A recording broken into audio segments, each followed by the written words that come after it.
I started out in, the fitness instructor jobs, working on a desk at a local gym.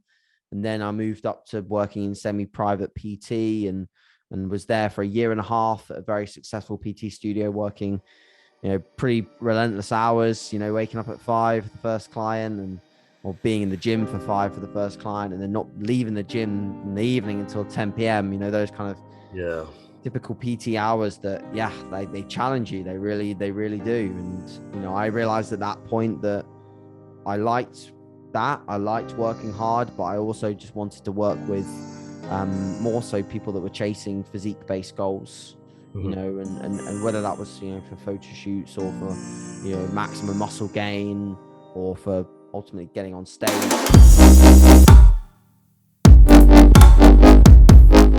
Hi, everyone. Today, I am joined by AJ Morris, who you might already know as well as pretty much just a natural bodybuilding guy on Instagram.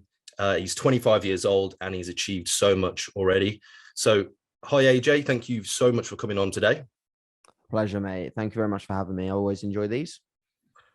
What I wanted to do today, mate, was really talk about where this passion, where this success came from. Let's try and pick into that brain of yours a little bit. How did you get into the world of training to begin with?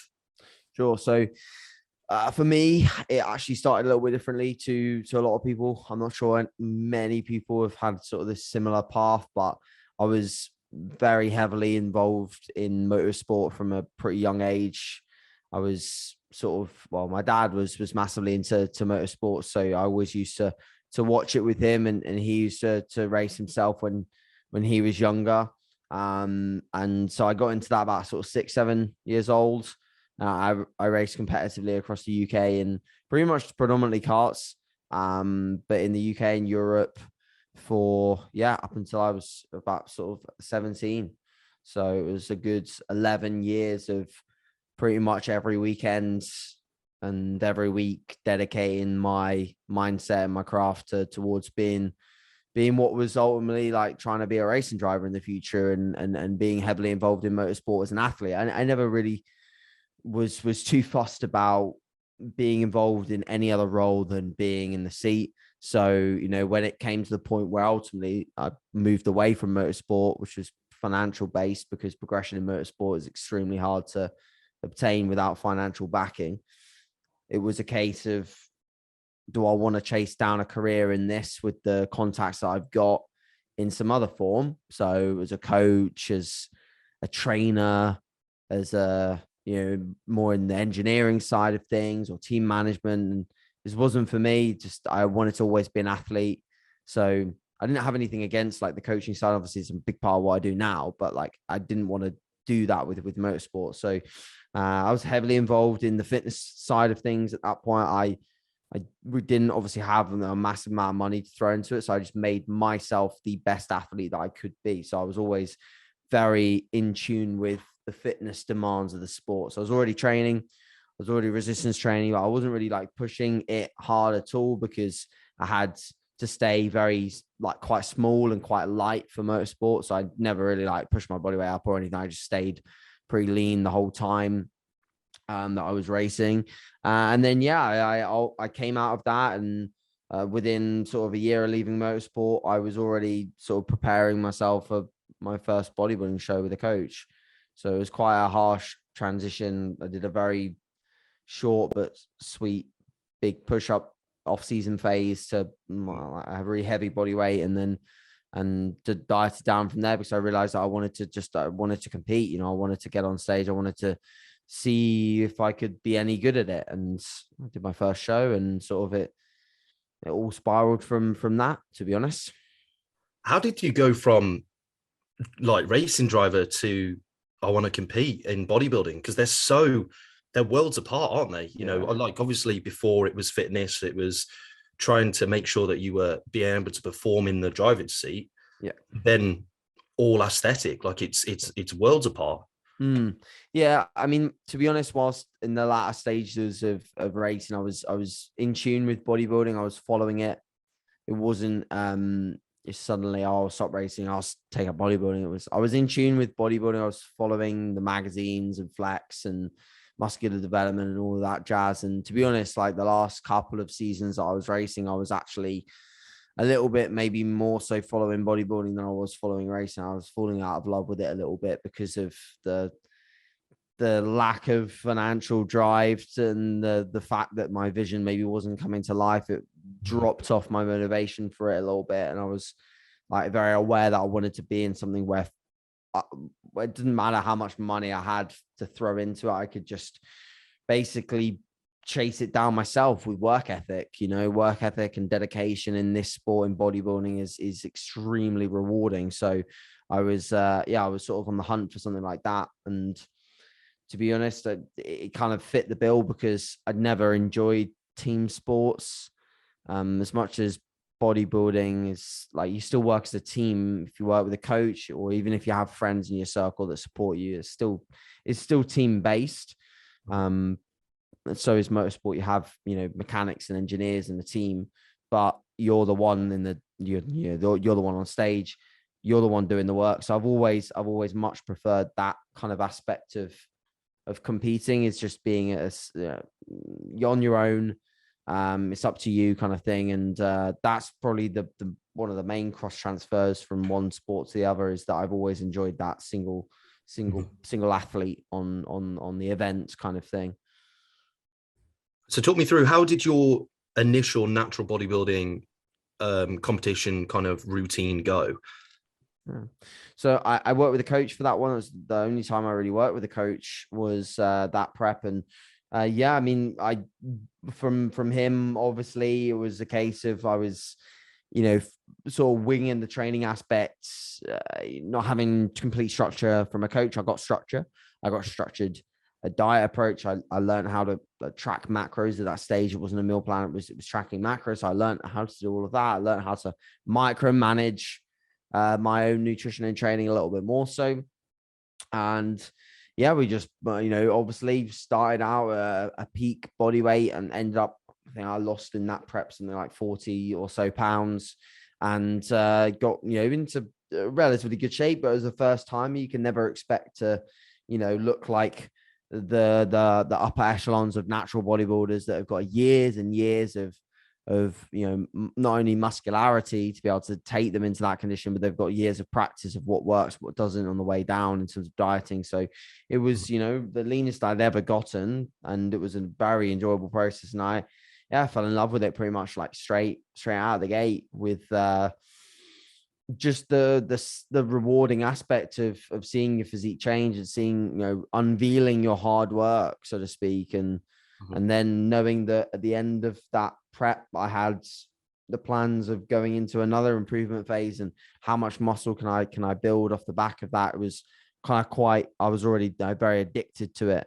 So I think that's where it sort of, initially sparked. And I ended up doing fairly well at my first show. I was competed as a teenager. So it was a teenage class. It was quite highly competitive at that stage, the teenage class. It's not so much anymore, interestingly enough. But I think I placed third at my first ever show and got a trophy, and I was pumped with that. It was only a class of like 6 guys, but I was pumped with it. Third place was for me like winning the show. So it was a great start, and I got some good feedback on like the way that I had my presentation on stage, but also my shape. And a few judges said, with more muscle, you'll be a great bodybuilder in the future. And I took that on board and just kept working towards ultimately what was to follow that.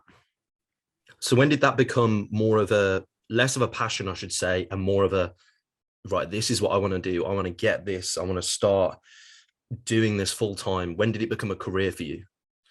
I think for me, career-wise, after that first show, I realized I didn't want to, I didn't want to really do anything else other than be involved in the fitness industry. And I dabbled in other things when I was like 17, 18, other jobs that I just didn't like, and very quickly quit and moved on to, what I do now. But I started out in, the fitness instructor jobs, working on a desk at a local gym. And then I moved up to working in semi-private PT, and and was there for a year and a half at a very successful PT studio, working, pretty relentless hours, waking up at 5 for the first client, and or being in the gym for 5 for the first client, and then not leaving the gym in the evening until 10 p.m. Those kind of typical PT hours that, they challenge you. They really do. And, I realized at that point that I liked that. I liked working hard, but I also just wanted to work with more so people that were chasing physique-based goals, and whether that was, for photo shoots or for, maximum muscle gain, or for ultimately getting on stage, starting to help some more of those people through just helping some friends.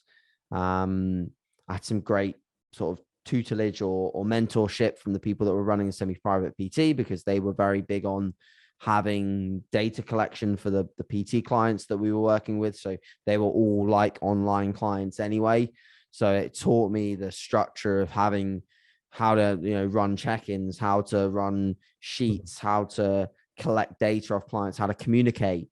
I learned a massive amount in that window of time, in a very short window as well. And I believe that's what made me quickly elevate to sort of like quite a very good level of an online coach, is that I didn't really sort of skip that bit, that bit where you really learn how to work with individuals and who is your niche, who's going to be a niche for an online client, someone who can train, someone who's effective in the gym, someone who knows basic movement patterns, all of those things. Like I sort of learned straight away by working with very, very much like, newbies, people that have never experienced weight training in their life, and understanding that sort of premise of, who am I going to work with in the future, and who do I really want to have as my target market.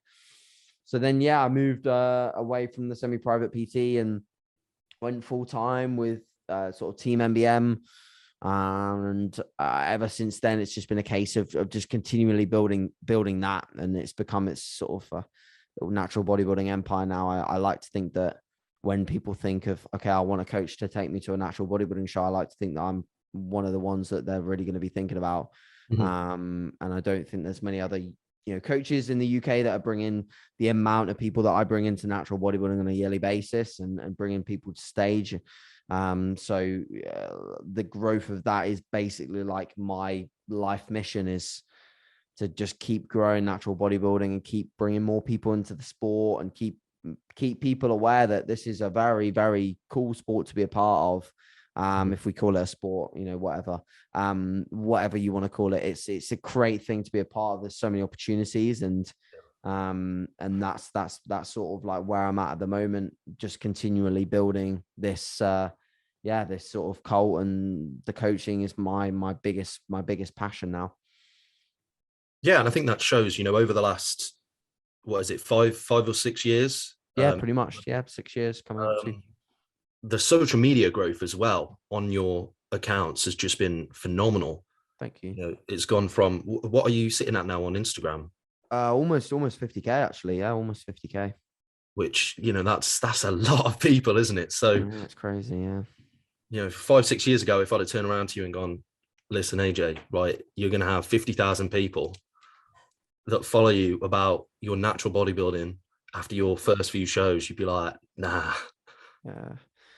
Yeah, I don't know. I mean, I always had this vision of being where I'm at right now, pretty much. Like I always had a clear idea of who I wanted to be coaching, and that I would achieve it. I always believed in myself, numbers wise, business growth wise. Now I'm involved in multiple businesses, not just the coaching, but the clothing, membership based websites, the sponsorships that I have.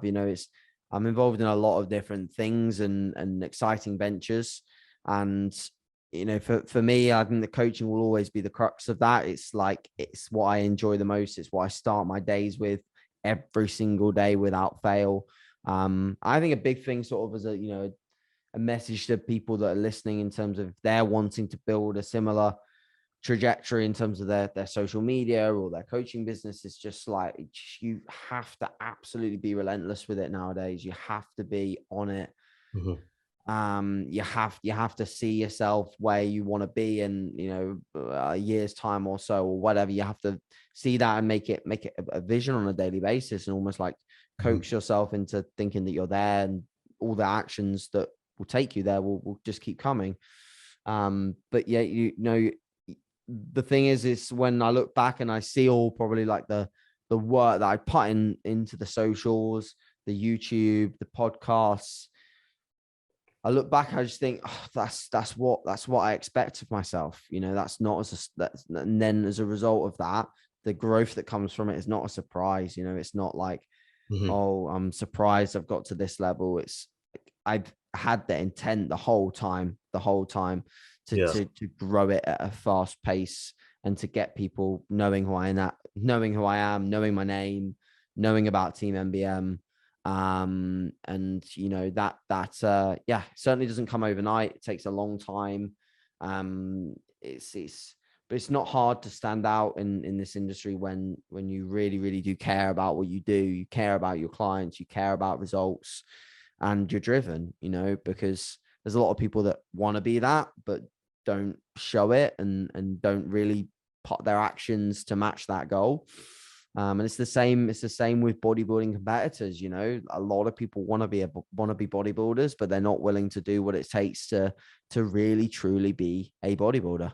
And that's why you'll see on stage 2 or 3 people in a lineup of 12 athletes that will really, really look like they absolutely did everything they could to be, the best athlete.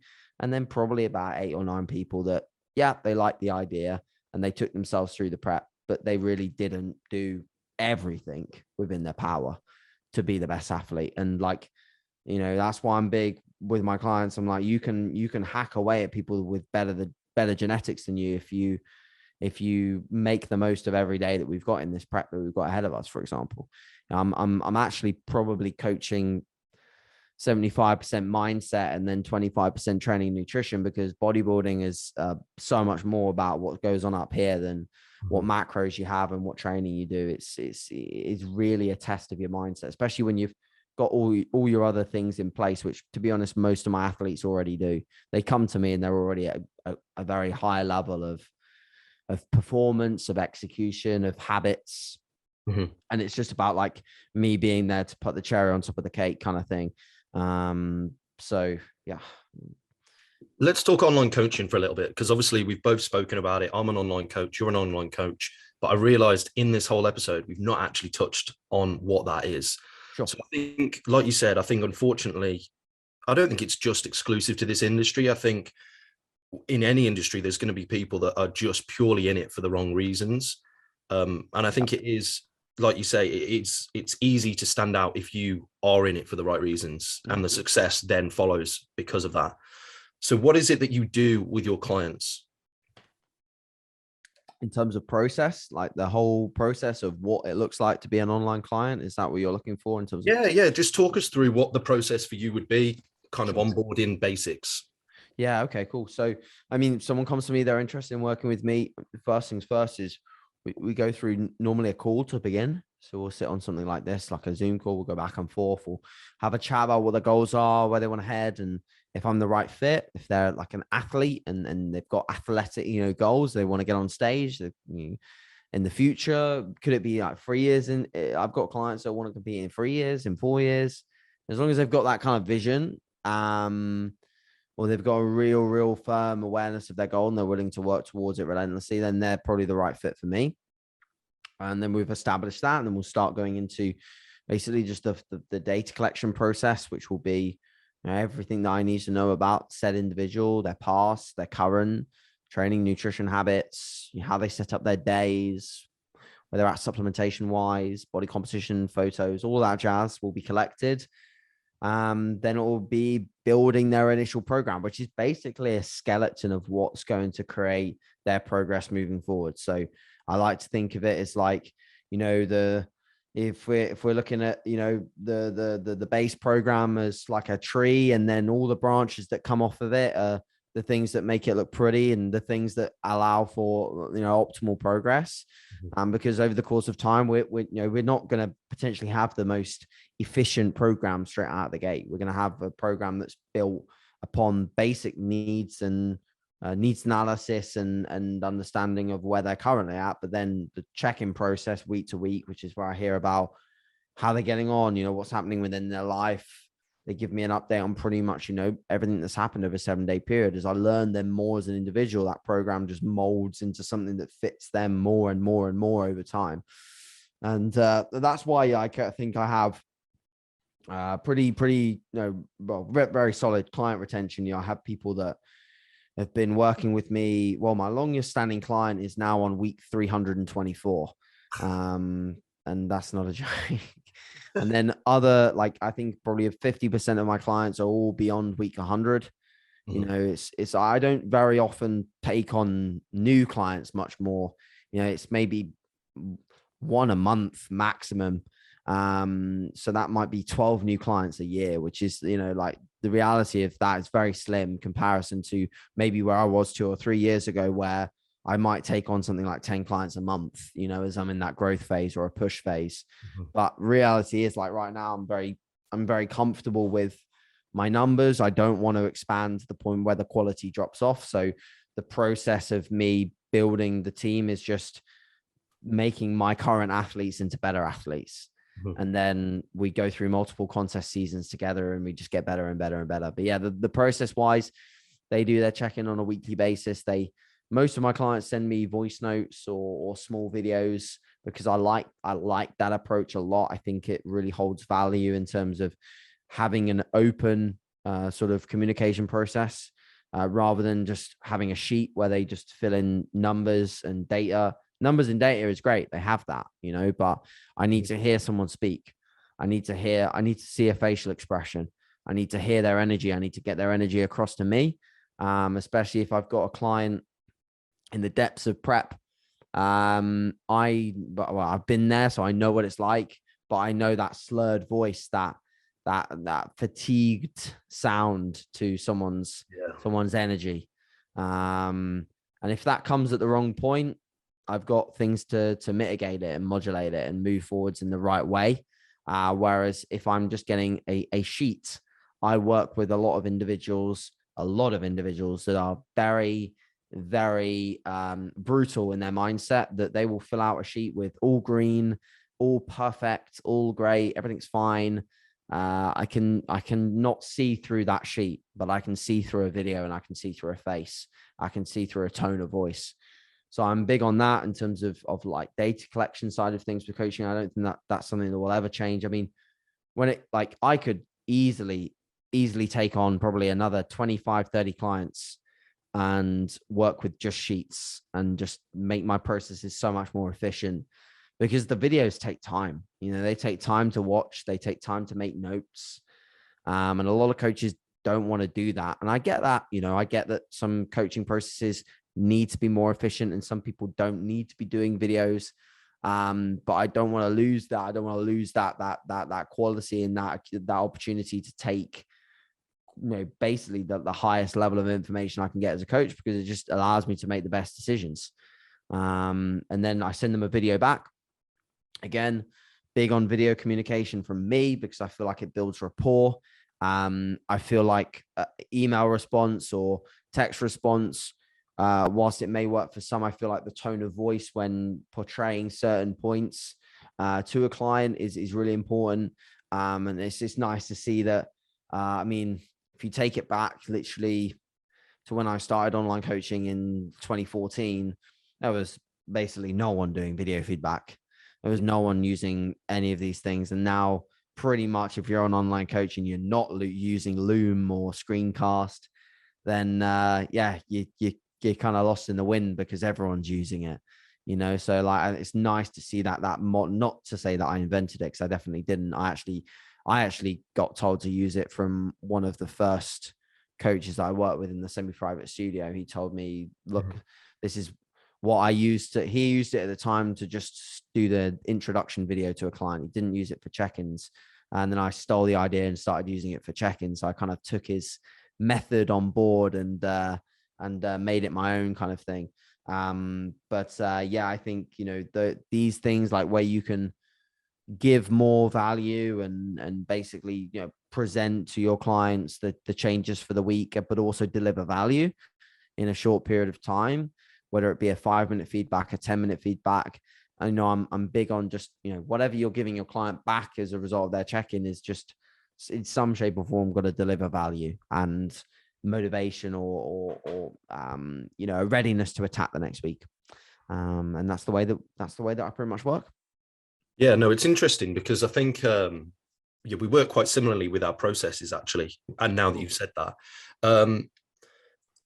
the bit that I don't do actually, which I probably would implement after that, what you've said, is the voice notes from them, because I actually work with a lot of people and I do jump on I give them the choice with their feedbacks of whether they have a phone call, a video, or an audio response. And then normally they'll say to me, look, I'm stuck, I'll jump on a phone call with you. So we get on a call and we talk, whether it's video and then I unravel, when they're like, right, I'm stuck on this and stuck on that. But I'm like, yeah, but on your forms, it was just, especially with athletes, especially with personal trainers, people that just want to be like, right, I just want to get my head down, do the work. Yeah. Like you say, it's so close to not having that opportunity to be able to get that where it matters the most, because as soon as you miss that and it goes a week or two, that client is just going to spiral completely out of control and ultimately could end up dropping out. Just because of and it's difficult, if you do take your training seriously, it's so difficult because there's such a fine line. The way that I always say it with my clients and people is a fine line between getting that work done and kind of crossing over into that kind of unhealthy, being a detriment to your own success. And I think we all struggle with it. And I think that's where a coach is invaluable, because they can keep you on that straight and narrow and go, look, yeah, you're tired. We need a refeed, or we need to back off. We need to monitor your sleep. And I think it's really, really cool to kind of see different ways of doing things. So I love the fact that you have like either a video or like a voice note from the client to kind of catch that before it gets to that level. Yeah. I mean, it's something that, I'm very much like yourself, like I sort of give options. So, if people, don't feel comfortable sending a voice note or a video or whatever, or they want to do text or they find it's easier for them to do text, I'm like, yeah, that's cool. That's fine. If they move into a contest prep phase, or they start with me in a contest prep phase, I'm straight. I'm like, you have to do, either the video or the audio for me, because it's just, it's so much more valuable for me as a coach. But yeah, you get certain instances where people will only unravel certain bits of data to you when they just start talking. Talking is just it's a completely different thing to typed messages. You get a much more natural flow of what would be a normal conversation. So yeah, I think it really does offer value. I think what's interesting as well is, when I started online coaching, probably around about the same time as yourself, back then the online coaching kind of template was just horrendous. It was emails, it was, everything was just disjointed, maybe WhatsApp communication, that was pretty much it. So I think what's amazing to see is the systems, the procedures, the whole industry kind of change in a positive direction to be more valuable for the consumer, because I think there's so many people that still don't really know what online coaching is. There's people that think that online coaching is like video personal training, and they don't necessarily understand that, yes, obviously we're giving out the programming, but there's the support, the accountability, lots of other things that go alongside with that. Exactly. Yeah, 100%. Yeah, I think there is still a confusion, especially with Gen Pop, as to what, online coaching is and what you actually get from it and the quality that can be delivered. And it is, very much like you said, the advancement now, you see just these crazy sheets and data collection processes that make it, not only a sort of an aesthetic appearance for the coaching brand or the clients you're working with, but also just an easier process for the clients as well. Mhm. Like they're gone are the days where you just send your coach your weight and pictures on WhatsApp. That's just not good enough, really. Yeah. Yeah, I mean, it's crazy to think that some of the top coaching was probably done with that format for a long time, if we take it back sort of 5-6 years ago. But nowadays we need to get a great understanding of so many other data points, and being able to view multiple weeks of data and collate it all and make it make sense, sort of builds that much greater picture for decision making processes as a coach. So yeah, overall, I think it's all heading the right direction, in my opinion. There will be people that will say, oh, everyone's a coach now and anyone can be an online coach. I'm like, yeah, well, anyone can be an online coach. And there isn't really an issue with that, as long as the person that's, starting the coaching process has done what's adequate in terms of getting themselves ready to handle clients. Then there's no problem with lots of people being coaches. Mhm. If anything, it's an accessible industry, it's an accessible job, it's potentially a very financially rewarding job as well.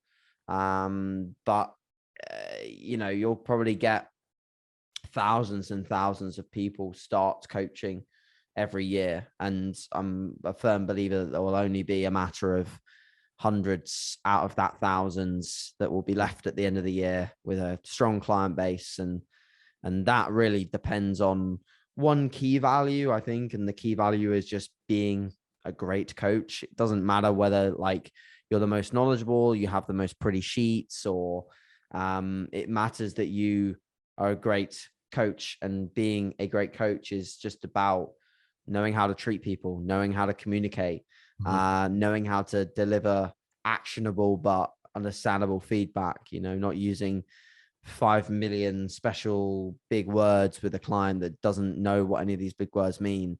Yeah. Like the delivery of your feedback needs to be client specific. So I'll have like some professional level natural bodybuilders, and their feedback's a lot different wording than someone that's in the beginning phases of their first ever off season. If you played those two feedbacks, they're very, very different.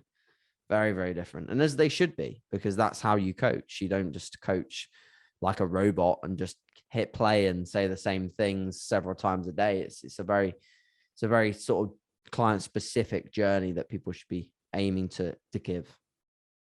What's next for you then, mate? Obviously 25, almost 26. What can we expect to see? So for me, with the coaching brand, it's more about continuing to build the team into the best natural bodybuilding team that hopefully the world has ever seen. Pretty much, like I want to be able to have a sort of fully fledged team of turning anyone that wants to really sort of get involved in the sport, turning them into as great of an athlete as they want to be, whether that's a professional, whether that's coming third in a show, whether that's winning your first show. I want to just turn athletes into the best athletes they can be. That's the coaching brand.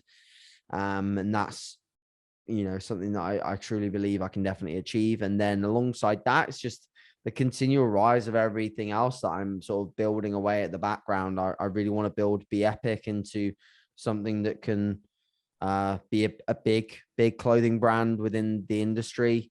It's something that I'm still very much at like the grassroots stages of. I'm still learning loads on a daily basis about supply chain, about how not to do a sample, how to like who's used as a clothing designer. And I feel like I'm getting a much greater scope on where I need to head with that. And the next sort of phase of clothing for Be Epic will really be within the niche that I'm trying to go down with that brand, because I feel like there's a little bit, there is a gap. It needs to be filled. Needs to be filled confidently, and I feel like we can take the business into that. So that's that side of things. And then from a wider scale goal, I want to just have a great influence over the natural bodybuilding community in terms of just building it up. And I've got something in the pipelines as a business that's really, I think, going to be making a big impact on that. So just basically that anyone that's watching this, just keep your eyes peeled for a website that's going to be coming up very soon, that's going to be, you know, pretty much targeted at that space. And again, I just think there's a gap that needs to be filled, and that if it's not filled by myself, someone's going to take it, and I need to own that space. And something that you actually said at the start of the podcast that really stood out to me, and I'm like, you know, it even confirms my thought process of me trying to take this environment, take that spot, basically, is that you said is the natural bodybuilding guy. Like that to me is a real big key point that I need to understand, need to grasp hold of that. And I think you also asked, you know, like what's next? Like for me, it's ownership of myself. It's like I need to do things now that are for me and for my journey and my future within, basically having businesses that are going to set me up for life. And if I fail to miss out on some of these opportunities that are presenting themselves for me, I won't be happy with myself. Because, you know, it's like, so obviously I was for a long time with Trained by JP, and I'd have loved to have spent many years with them. I'd have loved to.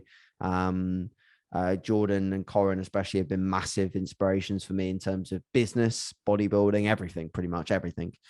So there was sort of nothing negative about leaving that partnership. It was more so a case of like this next step for me. All of these things that are going on in the background are all things that I would have been somewhat limited to do in that, with that contract, with that, you know, obligation with staying with them. So my big focus is that anything that I do from now on, anything that I chase down is good. It's probably going to be for me. It's probably going to be for, you know, well, I say for me, it's going to be for me and like my family in the future, you know, myself and Loz, and hopefully a family to come in the future. That's what I'm trying to set myself up for.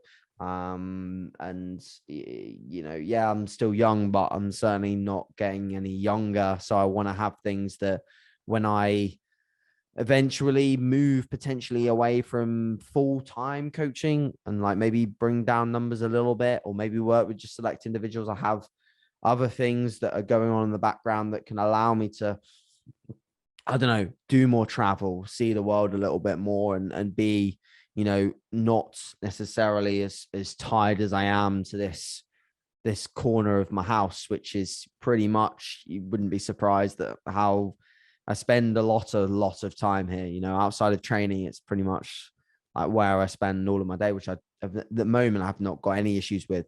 Mm-hmm. But if want to have a family in the future or anything like that, you know, you can't really have a family and be attached to your desk. It's just not going to happen. And I know that from, you know, my peers that are older than me, that, you know, you get to a point where you just can't work every day, all day. So I'm going to relish this part of my life for now, and then build things up and set things up for the future that can sort of set me up for maybe some more, dare I say it, free time or freedom, I guess, within my days.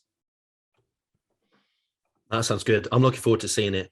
Like I said, mate, thank you so much for coming on. I think there's a lot of value there. We talked a lot about your business, where you're going to go, what we can expect to see from you. I just want to say, mate, what you've done over the last 5-6 years is impressive. So I'm looking forward to seeing what you do in the next few years, and then we can have like a little 10-year little meet up and see what's happening over that. I hope so, man. Hopefully by that 10-year point, I can grow some facial hair as well. We'll do an update on that. That's another one of my life goals, is to actually be able to grow some representable facial hair and look like I'm actually 25. Well, to be honest, mine's still got a little bit of bald like spots in it, so that's all right, mate. I'd be perfectly happy with what you've got there. So I'll just keep working. All right, well, thank you so much for coming on anyway, and we'll catch up again soon. Yeah, pleasure. Thank you, mate. Cheers.